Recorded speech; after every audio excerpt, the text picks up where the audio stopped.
Une organisation qui peut forcer un gouvernement démocratiquement élu à couper les retraites, privatiser les hôpitaux, licencier les enseignants et vendre les ressources nationales à des corporations étrangères.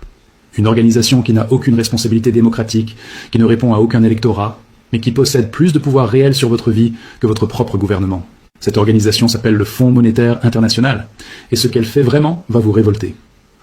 Bonjour à tous, je suis économiste du développement spécialisé en dette souveraine et institutions financières internationales depuis 20 ans, et j'ai travaillé dans plusieurs pays qui ont subi les programmes du FMI. Ce que j'ai vu m'a dégoûté du système financier mondial.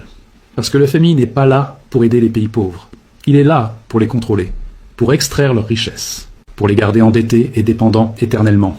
C'est du colonialisme financier moderne déguisé en aide internationale. Dans cette vidéo, vous allez découvrir comment le FMI fonctionne réellement comme un exécuteur de dette mondiale dont les politiques nuisent disproportionnellement aux nations en développement. Vous allez comprendre comment les conditions imposées par le FMI détruisent les économies plutôt que de les sauver. Et surtout, vous allez apprendre comment ce système représente une forme moderne de colonialisme financier qui transfère des trillions de dollars des pays pauvres vers les banques et corporations des pays riches. Restez jusqu'à la fin, car je vais vous révéler les 5 pays qui résistent actuellement au FMI et comment ils offrent un modèle alternatif. Commençons par détruire le mythe fondamental. Le FMI se présente comme une institution bienveillante créée pour aider les pays en crise financière. Faux. Complètement faux. Le FMI a été créé en 1944 lors de la conférence de Bretton Woods, officiellement pour fournir une assistance financière à court terme pendant les crises.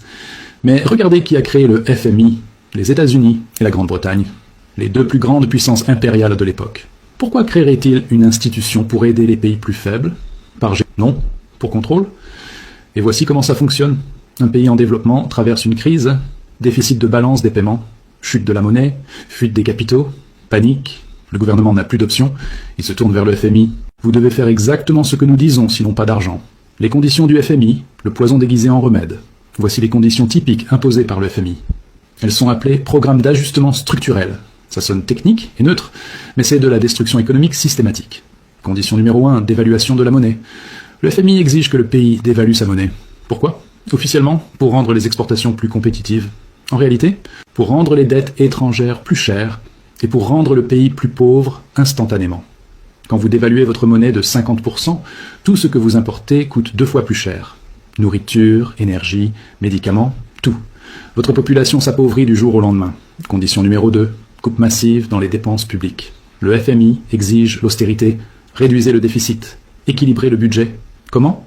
Salaire des fonctionnaires coupés, pendant que les créanciers étrangers continuent à être payés intégralement. Condition numéro 3, privatisation des actifs d'État. Le FMI exige que le pays vende ses entreprises publiques. Les compagnies d'électricité, d'eau, de télécommunications, les mines, les banques, tout doit être privatisé. Vendu à qui? Aux corporations multinationales, à des prix bradés pendant une crise. Les actifs nationaux construits sur des générations avec l'argent des contribuables sont vendus pour une fraction de leur valeur à des étrangers. Condition numéro 4, dérégulation et ouverture des marchés. Le FMI exige l'élimination des barrières commerciales, la suppression des contrôles de capitaux, la dérégulation financière. Officiellement, pour attirer les investissements étrangers et stimuler la croissance. En réalité, pour permettre aux corporations étrangères de dominer les marchés locaux et pour faciliter la fuite des capitaux.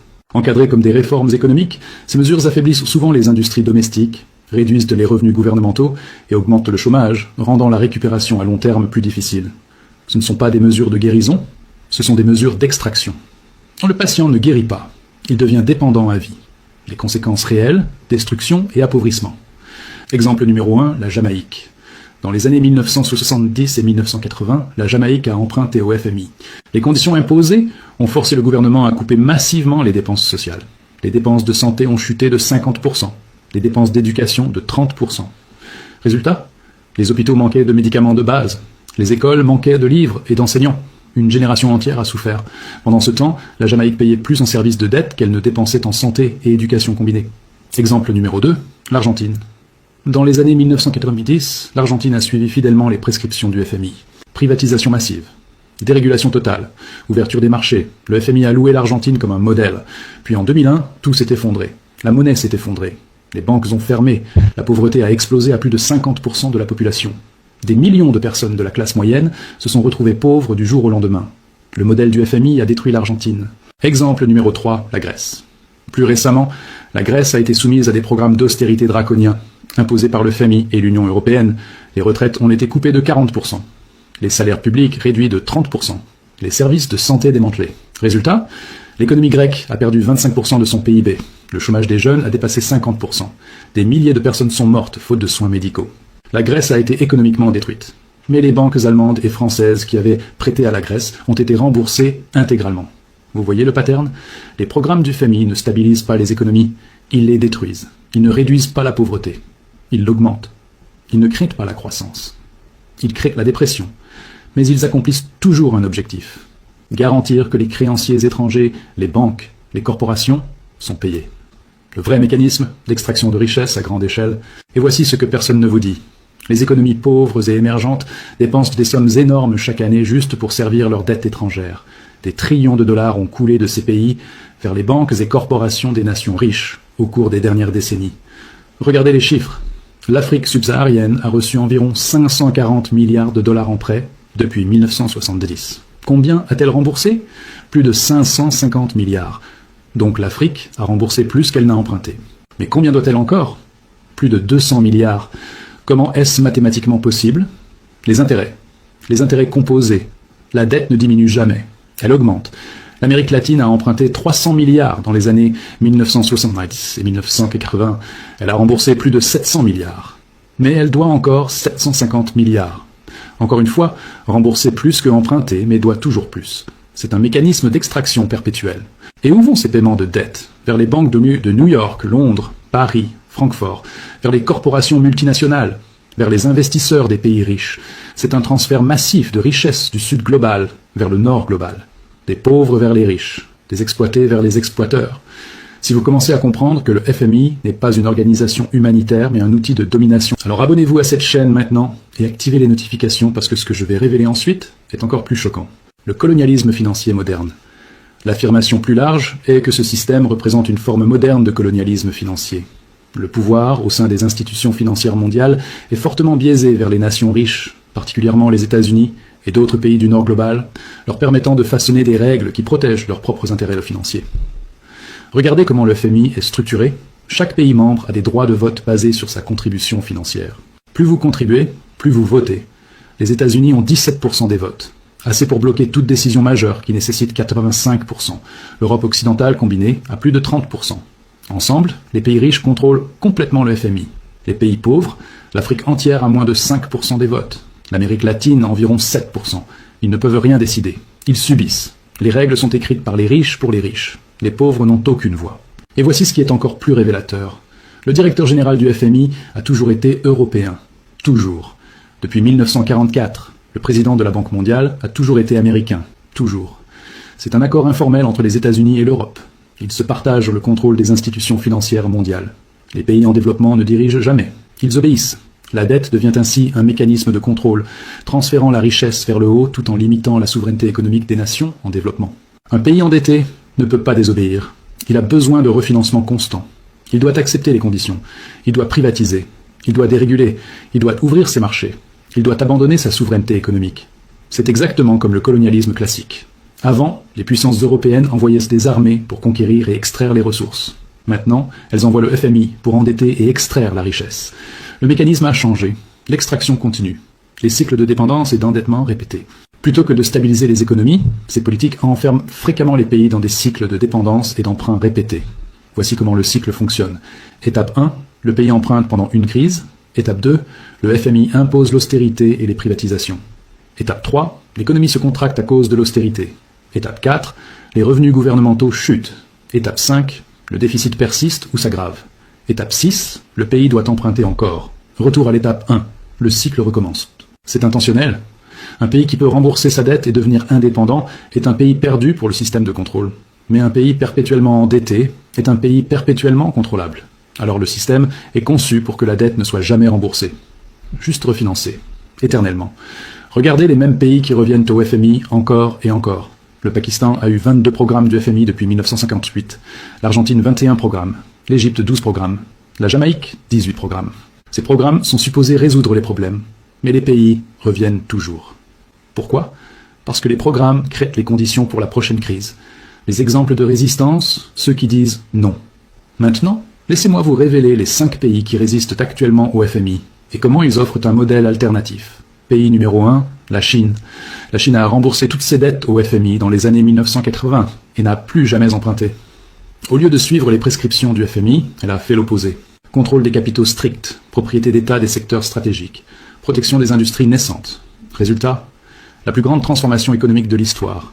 800 millions de personnes sorties de la pauvreté en 40 ans. Pays numéro 2, la Russie. Après la crise de 1998, la Russie a suivi brièvement les conseils du FMI, désastre total. Puis Poutine est arrivé, il a remboursé toutes les dettes au FMI en 2005. Il a renationalisé les secteurs stratégiques. Il a imposé des contrôles sur les oligarques. La Russie a retrouvé sa souveraineté économique. Pays numéro 3, la Bolivie. Sous Evo Morales, la Bolivie a expulsé le FMI et la Banque mondiale en 2007. Elle a nationalisé ses ressources naturelles, particulièrement le gaz. Elle a utilisé les revenus pour les programmes sociaux. Résultat, croissance économique forte. Réduction de la pauvreté de 60 à 35%. Stabilité financière sans le FMI. Pays numéro 4, l'Équateur.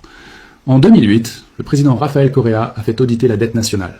L'audit a révélé que 70% de la dette était illégitime, contractée par des dictatures précédentes ou avec des conditions illégales. Correa a refusé de payer ses dettes. Il a défié le FMI. Résultat, l'économie a cru. Les dépenses sociales ont augmenté. Le pays a prospéré sans le FMI. Pays numéro 5, le Venezuela. Malgré tous les problèmes actuels du Venezuela, il faut noter qu'ils ont remboursé toutes leurs dettes au FMI en 2007 et ont refusé de se soumettre aux conditions imposées. Le chaos actuel a d'autres causes, mais au moins ils ne sont pas contrôlés par le FMI. Le pattern est clair. Les pays qui résistent au FMI, qui protègent leur souveraineté économique, qui refusent de privatiser et de déréguler aveuglément, peuvent prospérer. Les pays qui se soumettent au FMI restent pauvres et dépendants. Que pouvons-nous apprendre? 5 leçons cruciales. Leçon numéro 1. La dette est une arme. Ce n'est pas un accident. Ce n'est pas une mauvaise gestion. C'est une stratégie délibérée de contrôle. Un pays endetté peut être contrôlé. Un pays libre de dette est dangereux pour l'ordre établi. Leçon numéro 2. Les institutions internationales ne sont pas neutres. Le FMI, la Banque mondiale, l'OMC, toutes sont contrôlées par les pays riches pour servir les intérêts des pays riches. Ce ne sont pas des organisations humanitaires. Ce sont des outils de domination. Leçon numéro 3. L'austérité ne fonctionne jamais. Couper les dépenses pendant une récession aggrave la récession. C'est de l'économie de base. Mais le FMI impose toujours l'austérité. Pourquoi? Parce que l'objectif n'est pas la croissance, c'est l'extraction. Leçon numéro 4. La souveraineté économique est essentielle. Les pays qui contrôlent leur propre monnaie, leur propre banque centrale, leur propre secteur stratégique peuvent se défendre. Les pays qui abandonnent cette souveraineté deviennent des colonies économiques. Leçon numéro 5. La résistance est possible.